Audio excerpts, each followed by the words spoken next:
محمد بن قاسم کا انجام۔ گفتگو کا موضوع بلوچستان تھا، لیکن بات لال شہباز قلندر رحمت اللہ علیہ کی طرف نکل گئی اور محمد بن قاسم پر رک گئی۔ اسلام آباد میں مقیم سفارتکاروں کی ایک سماجی تنظیم نے بلوچستان پر گفتگو کی دعوت دی تھی، اور سوال یہ تھا کہ بلوچ مردم شماری کی مخالفت کیوں کر رہے ہیں۔ یہاں بتایا جا رہا تھا کہ بلوچوں کی ایک بڑی تعداد پچھلے کچھ سالوں سے امن و امان کی خراب صورتحال کے باعث اپنے گھروں سے باہر ہے۔ پھر بلوچستان میں افغان مہاجرین بھی بڑی تعداد میں آباد ہیں، لہٰذا بلوچوں کو خدشہ ہے کہ وہ اپنے ہی صوبے میں اقلیت بن جائیں گے، اس لیے وہ مردم شماری کی مخالفت کر رہے ہیں۔ ایک عرب سفارتکار نے سوال کیا، بلوچستان میں دہشت گردی کون کرا رہا ہے؟ اس سے پہلے کہ میں جواب دیتا، ایک جاپانی سفارتکار نے پوچھا کہ آپ نے اپنے کالم دمادم مست قلندر میں لکھا کہ علی حجویری رحمت اللہ علیہ اور لال شہباز قلندر رحمت اللہ علیہ جیسے صوفیوں نے یہاں اسلام پھیلایا، لیکن ہمیں تو بتایا گیا تھا کہ برِ صغیر میں محمد بن قاسم نے اسلام پھیلایا۔ تقریب کی میزبان نے اس سوال کو موضوع کے خلاف قرار دے کر مسترد کر دیا اور مجھے بلوچستان پر توجہ مرکوز رکھنے کی تاکید کی۔ میں نے بلوچستان پر بات ختم کر کے گزارش کی کہ مجھے محمد بن قاسم کے متعلق سوال کا جواب دینے کی اجازت دی جائے۔ اجازت ملنے پر عرض کی کہ محمد بن قاسم اپنے دور کا ایک بہادر جنگجو تھا، لیکن تاریخی اعتبار سے یہ درست نہیں کہ برِ صغیر میں وہ اسلام لے کر آیا۔ اس کی آمد سے قبل یہاں اسلام آ چکا تھا۔ یہ سن کر میرے سامنے بیٹھے ہوئے سفارتکاروں نے آپس میں سرگوشیاں شروع کر دی۔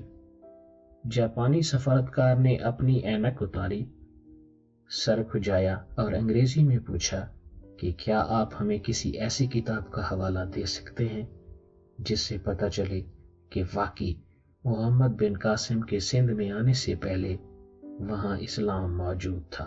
فوری طور پر جو کتاب میرے ذہن میں آئی وہ مولانا محمد اسحاق بھٹی کی برِ صغیر میں اسلام کے اولین نقوش تھی۔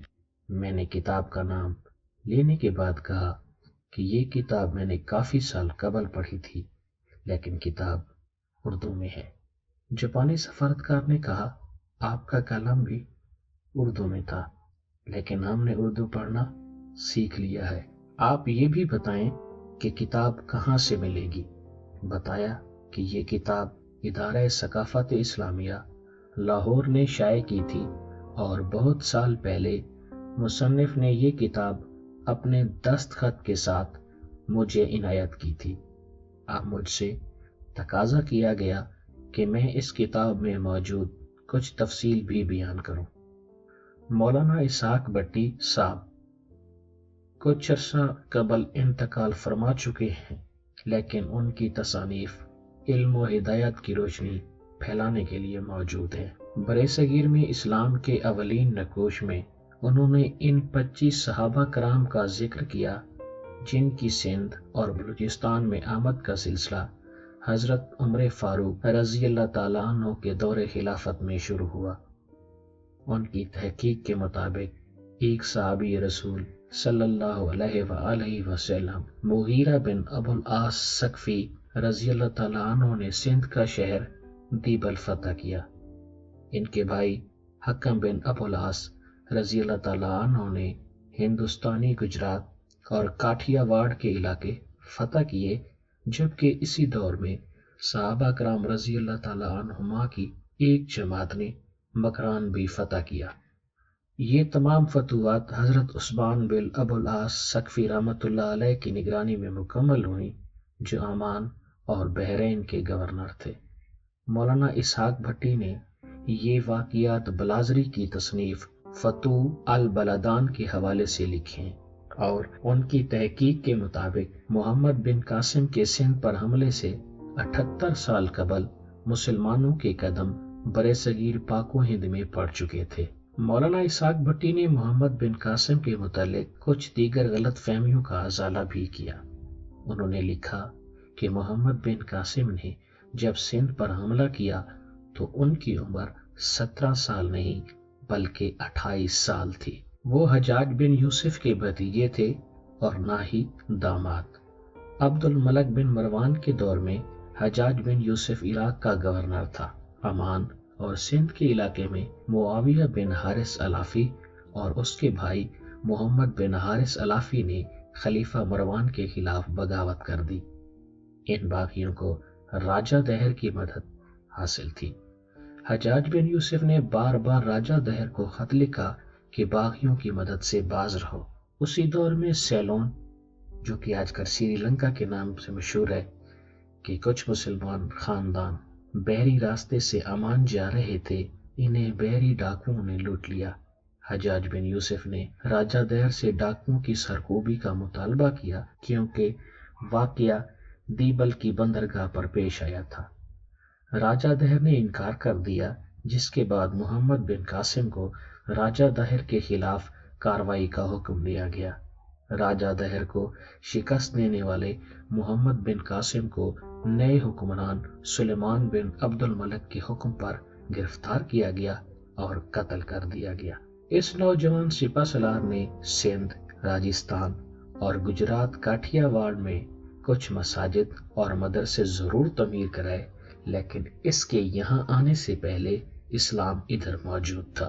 اس نے مفتوح علاقوں میں ظلم و ستم سے گریز کیا اور انصاف قائم کیا۔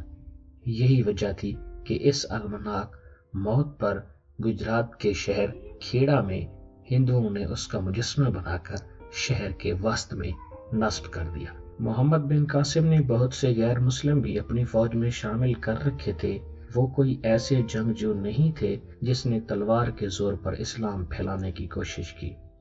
اسلام پھیلانے کا کام ان علماء اور بزرگوں نے کیا جو سمندری راستوں سے سندھ اور بلوچستان آئے، اور بہت سے بزرگ وسط ایشیا کے زمینی راستوں سے افغانستان اور کشمیر میں آئے اور اسلام پھیلایا۔ مولانا اسحاق بھٹی نے اپنی کتاب میں ایسے 18 بزرگوں کا بھی ذکر کیا ہے جو سرزمین عرب سے آ کر سندھ اور ہند میں آباد ہوئے۔ ان میں حضرت عبداللہ شاہ غازی رحمۃ اللہ کا ذکر نہیں ہے، جن کا مزار کلفٹن کراچی میں واقع ہے، جس کا مطلب یہ ہے کہ وہ محمد بن قاسم کی طرح بہت بعد میں سندھ آئے۔ عبداللہ شاہ غازی صوفی بھی تھے اور مجاہد بھی تھے۔ صوفی تلوار کے ذریعے اسلام نہیں پھیلاتا، لیکن جہاں مسلمانوں پر ظلم حد سے بڑھ جائے وہاں مجاہد کا ساتھ بھی دیتا ہے اور خود بھی تلوار اٹھاتا ہے۔ حضرت خواجہ معین الدین چشتی کی اجمیر کے راجہ پرتھوی راج چوہان سے لڑائی کی وجہ بھی یہی تھی، اور اس بزرگ نے پرتھوی راج چوہان کے مقابلے پر محمد غوری کا کھل کر ساتھ دیا تھا، اور آج بھی اجمیر میں ان شہداء کی قبریں موجود ہیں جنہوں نے خواجہ معین الدین چشتی رحمۃ اللہ علیہ کے حکم پر پرتھوی راج چوہان کے خلاف جنگ کی۔ خواجہ معین الدین چشتی رحمۃ اللہ علیہ اور محمد غوری کا تعلق افغانستان سے تھا۔ آج غوری پاکستان کا ہیرو ہے اور پرتھوی ہندوستان کا ہیرو ہے۔ پاکستان نے اپنے میزائلوں کے نام غوری اور غزنوی سے منسوب کر رکھے ہیں جو افغان تھے، لیکن کچھ افغان آج پرتھوی کے نام لیواؤں کے ساتھ کھڑے ہیں۔ سچ تو یہ ہے کہ مسلمان اقوام متحدہ رہے تو دنیا کی بڑی سے بڑی طاقت ان کا کچھ نہیں بگاڑ سکتی، لیکن جب سلیمان بن عبد المالک جیسے سازشی حکمران محمد بن قاسم کو قتل کرانے لگے تو دشمن ہمارے گھروں میں گھس کر ہمیں مارنے لگتا ہے۔ ہمیں محمد بن قاسم کے انجام سے سبق سیکھتے ہوئے ایک دوسرے کو مروانے کی سازشوں کو چھوڑنا ہوگا۔ ترقی کا راستہ اپنانا ہے تو ایسے کام کریں جس سے مسلمان متحد ہوں۔ اتحاد میں ہی ترقی ہے، اتحاد میں ہی برکت ہے۔ اسلام بھی ہمیں اتحاد کا حکم دیتا ہے۔